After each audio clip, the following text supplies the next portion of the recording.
there are many masters that are represented by the painting in the temple of the Great Liberation of Merigar, and the life of each of these masters is full of wonders, a source of not only interest and entertainment, but of great inspiration.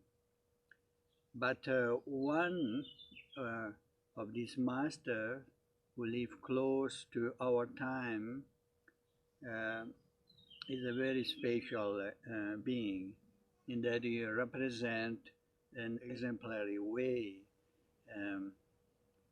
the authenticity, detachment, wisdom, and compassion of a true spiritual seeker and teacher, often missing in the present day. His name is Paltrul Rinpoche. He was born in 1808 in the in the mostly nomadic area of Zachuka in eastern Tibet, and he was recognized as an incarnation of a Lama called Pelge Tulku. At this enthronement ceremony, he met his principal teacher, Jime Gyalpa, a student of the first Duduk Chen and of Jime Limpa, a great visionary, revealer of the innermost essence of the great expanse, the Longchen Yinti. So in this way, Paltrul began his career, spiritual career, studying with his teacher and receiving many instruction. However, when he was 20 years old, Paltrul Rinpoche decided to give up his official residence as an incarnate Lama and left without taking any possession that belonged to his predecessor.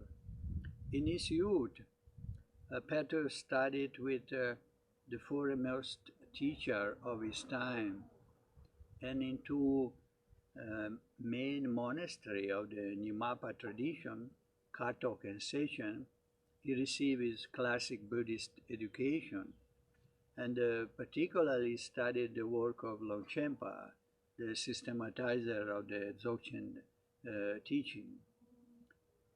And at Sechen, in particular, among his fellow students, there were two outstanding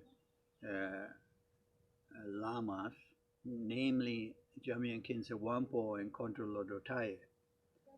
Paltrul was always running out of food, so he used to scrape off the leftover on the plate of his fellow scholars, and after take a nap, while Khyentse and Khyentse would study what they have learned in the class from their teacher in the morning. One day, to test him, the two, Khyentse and Khyentse, lifted the shawl covering the sleeping Paltrul and told him, "You always sleep instead of studying. Tell us what we learned today we can't remember."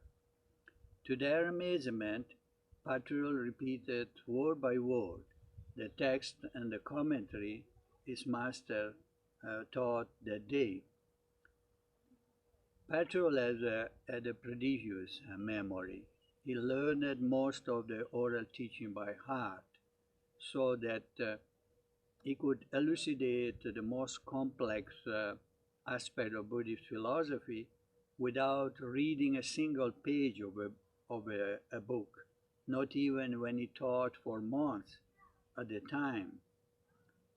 And he had the deepest devotion for Do Khyentse, a wild yogin known for his unpredictable behavior.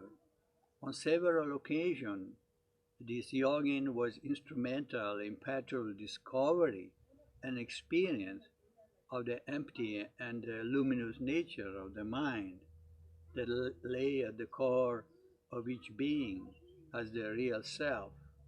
One day, Having heard that Dokyense had arrived at the village nearby, Paltrul went to meet him. "Hey, Paltrul, if you are so brave, why you don't come over here?"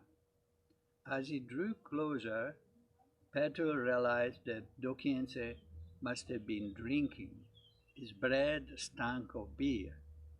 Paltrul began to wonder, so even a great master can get that drunk and behave boorishly. At that very moment, Dokyense grabbed Paltrul, threw him violently to the ground, and started to drag him along by his hair. Then Dokyense loosened his grip and roughly flung Paltrul away. Dokyense glared at him fiercely. "Pooh!" he cried, spitting in Paltrul's face. "You old dog! Your head is still stuffed full of concept." After eating him square in the back, Dokyense stalked off and disappeared. It took a moment for Paltrul to understand what had just happened. Shaken and nearly in shock, he realized he had completely missed the point. It struck him that Dokyense had just given him a profound and direct introduction into the nature of the mind. Filled with grateful devotion toward his teacher, Paltrul sat down in meditation posture and began to rest the mind in naked awareness, vast, spontaneously arising, clear as a cloudless sky, free of thoughts. Later in his life, he would say that Old Dog was the secret initiatory name Dokyense gave him. Indeed, Paltrul signed many of his writings with the name Old Dog. Emulating the Buddha and his follower, Paltrul led the life of a wandering yogin, dwelling in forests, caves, remote hermitage, without a fixed abode. When he left one place, he left with no particular destination. When he stayed somewhere, he had no fixed plan. With no agenda, his life became spontaneous and complete. He would freely stay as long as he liked in one place, and when he felt it was time to move, he could just get up and go without any second thought. In the wilderness, one of his favorite meditations was the cultivation of bodhicitta, the wish to relieve all beings from suffering and bringing them to the joy of enlightenment. He always carried with him a text on this topic, Shantideva Bodhisattva Way of Life, which he taught more than 100 times in his life. Paltrul became one of the most influential Tibetan masters of the 19th century, renowned for the simplicity of his life, his dedication to the spiritual practice, and his open mind toward his spiritual tradition. He was immensely learned, and the breadth of his realization vast like the sky. Yet he was beyond the need to display this. He taught in a manner that was immediately accessible also to the more simply minded, imparting teaching that pointing directly to the essence of the spiritual practice.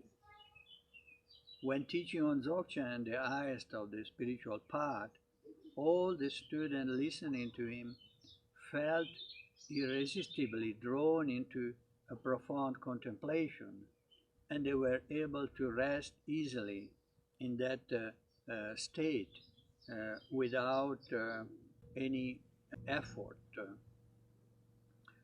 And there were predictions that he would become a discoverer of hidden literature, hidden teachings, and accordingly he should live as a married yogin.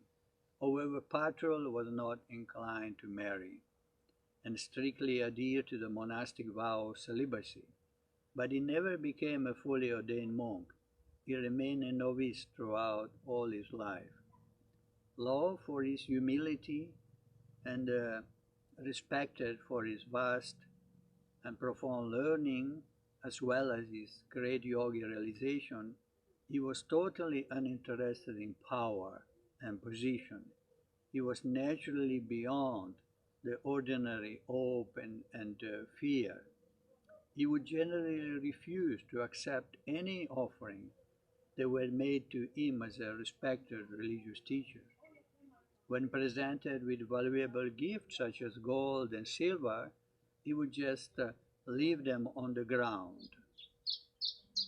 At the time of his death, in his late 70s, Paltrul's personal possessions were much as the same as they had been when he set out as a vagabond. Two texts, the Bodhisattva Way of Life and the Root Verses on the Madhyamika, a pouch holding his yellow monk shawl, a prayer wheel, his walking stick, and a small metal pot to boil tea. He is remembered as a contemplative and scholar, where realization of the view, the meditation, and the behavior of Dzogchen were unsurpassed. In his own word, the meaning of Dzogchen, the unconceivable naked essence, primordially free, is the total integration of view and meditation, is to remain continuously in wakefulness, naturally free, in this very immediate presence of awareness, just as it presents itself, unaltered, uncorrected. Paltrul's rugged lifestyle was in direct contrast to the Lamaism pomp and ceremony, characteristic of large monasteries of Tibet and many lamas as well. A striking reminder to everyone of the humility and simplicity of the art of the Buddhist teaching.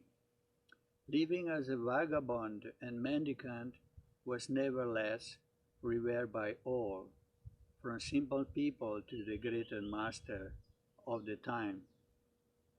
His unyielding emphasis on contemplative practice, impeccable conduct, and magnanimous compassion in action has set a high spiritual standard for all practitioners of Tibetan Buddhism, so inspiring and yet very difficult to follow in the present day.